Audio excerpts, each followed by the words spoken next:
When you first got the role of Harrison Wells, did they tell you how deep that character would be? Yeah. I mean,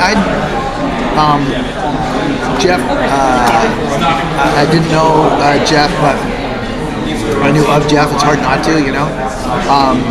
But I had done 2 shows with Andrew and Greg. Greg and I did Jack and Bobby, you know, about around 1940, and then we did Andrew and Greg and I did Eli Stone, and in both instances, you know, Greg was like, "So I got something I think you're gonna like," you know, and in both instances that, you know, delivered beyond expectations, and then so much fun to play those roles. They were really rich, different roles. Gay cocaine addicted brother, and then, you know, Eli Stone's father with a secret. Just so much fun, you know. And so when they called for this one, it was, you know, it was a no-brainer for me. And kind of as actually kind of, ooh, what do you got? And, you know, in this instance, they had a lot. What is the strangest theory you've read about what Harrison Wells might be? I don't honestly. I know you from the feed, and I don't read anything. Okay. I don't. You know, I don't read. Well, have they laid out for you what your character might be? Well, I know. Oh. Yeah. Yes. Okay. That's why I'm signed on. Okay. Yeah. So they did. Okay. Oh, 100%. And one day you and I will sit down and talk, and I will tell you how that meeting went, because it's a tremendous story, but it's a little too early for that. But we'll talk at some point. Yeah. Oh, absolutely. And I'm going to tell you that story because it's great. Well, can you talk about working with Grant as Barry Allen? Yeah, Grant's tremendous. You know, I think if you've met him and talked to him, you can see that it's really strong casting. I think, you know, it's undertaking. You know, the nice thing about Harrison Wells is, for me, I can you know, put my own stamps and curves and twists on it, and you know, I'm not going to get assaulted for doing so. Whereas, you know, Grant, there's a heavy mantle there. You're not talking like 10, 20 years. You're talking like decades worth of Flash, you know, and he's the Flash. He's you know, we had a conversation. Him and I had a conversation about this earlier, like just paring down and making things smaller was sort of his MO, and I think that's smart. You know, just like get in there and just kind of do it, you know. And you know, I think it's nice that Grant and myself and all of us are protected by, you know, that pedigree. You know, I think you take on the role of Batman, and you know, all the attention's paid as well. How are they gonna do it? You know, whereas in this case, you know, Grant is playing the Flash, and the Flash is being written by the current keeper of. But you know, you couldn't ask for a better level of protection. You know, and in terms of the mythology, I don't know that you could ask for a team that knows it better than Andrew, Greg, and Jeff. You know, and so for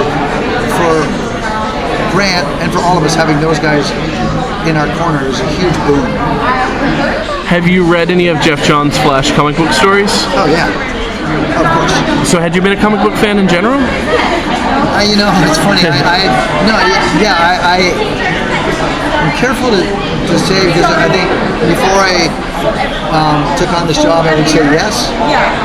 But now I feel like kind of humbled getting into that universe a little bit. You know, I kind of thought that I thought that I'm really knowledgeable. You know? Yeah. No.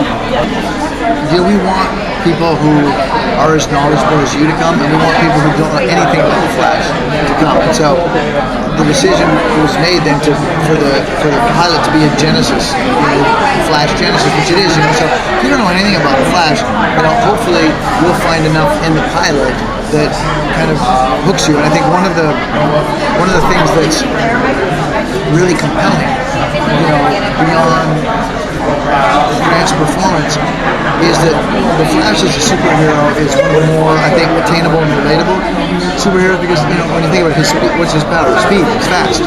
You know, it's not blocking bullets or like being stretched 50 miles in different directions. You know, it's a semi-attainable thing, and for humans, very, very relatable. So we're hoping that people go, oh yeah, I kind of like that. There's also like there's not a darkness to him, there's innocence to him, you know. And then so as we start off telling the Genesis story, it begins again, not to be too poetic, with a big bang, you know. the particle accelerator explosion at Starlight is our Big Bang that creates all this energy, that creates storylines, myriad storylines, and I, Harrison Wells, am responsible for that Big Bang, making him, a pariah, but also like clicking into gear all the tumblers that have to be working for this story to be told. And can you talk about Caitlin and Cisco? Yeah, well, those guys, the funny thing is these guys, Harrison, Caitlin, and Cisco are a team, and then with the explosion, they're deeply affected by it, but in a strange way, it allows them to suddenly maybe bond a little bit more, be more of a core. All of them have suffered because of this explosion, Caitlin in particular, and the explosion and her suffering, the advent of Barry Allen as the Flash allows her to have some focus. So somewhere, that's talented Jesse Martin making fun of me from afar. He's going to get his later on. So it's like those guys, it's not ideal. Caitlin now throws herself into the work, but there's a definite cool with a capital C element to it. Cisco was geeked out, totally excited about the bells and whistles and the things that he can do, the opportunities that Flash presents him. Harrison is completely enthralled with the development. In some ways, tragic though it is, it's good for all of them. Now, speaking of the tragedy, we know episode 3 has the flashback with Ronnie Raymond. Is Harrison involved with that? I talked to Andrew earlier. Oh, nice. Yeah. Are you allowed to say if Harrison is involved with that story, or? I am not, but I love that you are. I love that you are going down that road, my friend. There are several father figures in Barry's life now, between Harrison Wells, Joe West, and his own father. His ship, his own father, yeah. And can you talk about that trio? Yeah, I think each one represents a different thing for Barry. His father at Iron Heights is sort of is the engine for so much of what he wants to do, to right this wrong.